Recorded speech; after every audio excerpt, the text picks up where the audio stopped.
കണ്ണൂരിൽ ഇന്നലെ രാത്രി മഴ ശക്തമായിരുന്നു. താഴ്ന്ന പ്രദേശങ്ങളൊക്കെ വെള്ളത്തിനടിയിലാണ് ഇപ്പോഴും. തളിപ്പറമ്പിൽ കുളത്തിൽ വീണ് ഒരു 9 വയസ്സുകാരൻ മരിച്ചതായിട്ടും വാർത്തകൾ പുറത്തു വന്നിരുന്നു.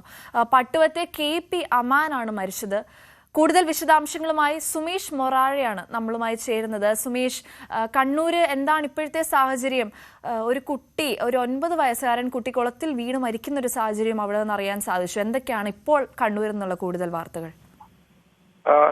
കണ്ണൂർ ജില്ലയിൽ ഇടവിട്ടുള്ള ശക്തമായ മഴ ഇപ്പോഴും തുടരുകയാണ്. ഇന്നലെ പകൽ സമയങ്ങളിൽ മഴ അല്പം കുറവാണെങ്കിലും രാത്രിയോടെ ഇത് ശക്തി പ്രാപിക്കുകയായിരുന്നു. താഴ്ന്ന പ്രദേശങ്ങളിൽ വീണ്ടും ഈ വെള്ളക്കെട്ട് രൂപപ്പെട്ടിട്ടുണ്ട്.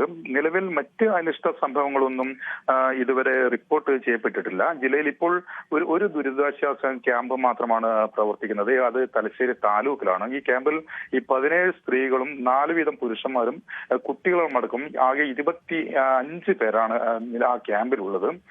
ജില്ലയിൽ ഇന്ന് റെഡ് അലേർട്ടാണ് നിലവിലുള്ളത്. ഈ പ്രൊഫഷണൽ കോളേജ്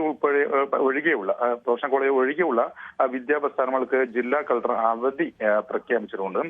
അതിനാണ് ഇന്നലെ തളിപ്പറമ്പ് പട്ടുവത്ത് 8 വയസ്സുകാരനായിട്ടുള്ള 3ാം ക്ലാസ് വിദ്യാർത്ഥി കുളത്തിൽ വീണ് മരിക്കുന്ന ഒരു സാഹചര്യം ഉണ്ടായിരുന്നു. ഈ കല്ലടത്ത് ഈ പട്ടുവം വളപ്പിൽ അമാനാണ് മരിച്ചത്. ഇന്നലെ രാത്രി 7 മണിക്കാണ് ഈ അപകടം ഉണ്ടാകുന്നത്. ഈ കുളി കഴിഞ്ഞ് കാല് കഴുകുന്നതിനിടെ കുട്ടി അബദ്ധത്തിൽ കുളത്തിലേക്ക് വീഴുകയായിരുന്നെന്നാണ് ഈ പറയപ്പെടുന്നത്. കുട്ടിയെ കാണാത്തതിനെ തുടർന്ന് നടത്തിയ ഈ തെരച്ചിലാണ് ഈ കുട്ടിയെ ഈ കുളത്തിൽ കണ്ടെത്തിയത്.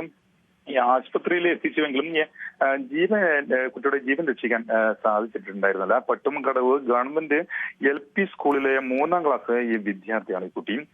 ഈ അഷ്റഫ് റാഹിമ ദമ്പതികളുടെ മകൻ കൂടിയാണ്. ഏതായാലും ഈ കുട്ടിയുടെ മൃതദേഹം ഈ പോസ്റ്റ്മോർട്ടം നടപടിക്കായി കണ്ണൂർ ഗവൺമെന്റ് മെഡിക്കൽ കോളേജ് ആശുപത്രിയിലേക്ക് മോർച്ചറിയിലേക്ക് മാറ്റിയിട്ടുണ്ട്. അതിനാണ് ഈ വയനാട്ടിൽ ഈ മഴ ശക്തി പ്രാപിച്ചതിനെ തുടർന്ന് ഈ അപകട സാധ്യത കണക്കിലെടുത്തുകൊണ്ട് ഈ കണ്ണൂരിൽ നിന്ന് ഈ വയനാട്ടിലേക്കുള്ള യാത്ര നിയന്ത്രിക്കുമെന്ന് ജില്ലാ കളക്ടർ അറിയിച്ചിട്ടുണ്ട്. ജില്ലാ കളക്ടർ P. വിഷ്ണുരാജ് അറിയിച്ചിട്ടുണ്ട്. ശരി, സുമേഷാണ് നമുക്ക് വാർത്തകളുടെ വിശദാംശങ്ങൾ നൽകിയത്. കൂടുതൽ വാർത്തകൾക്ക് News 18 Keralam YouTube channel subscribe ചെയ്യുക.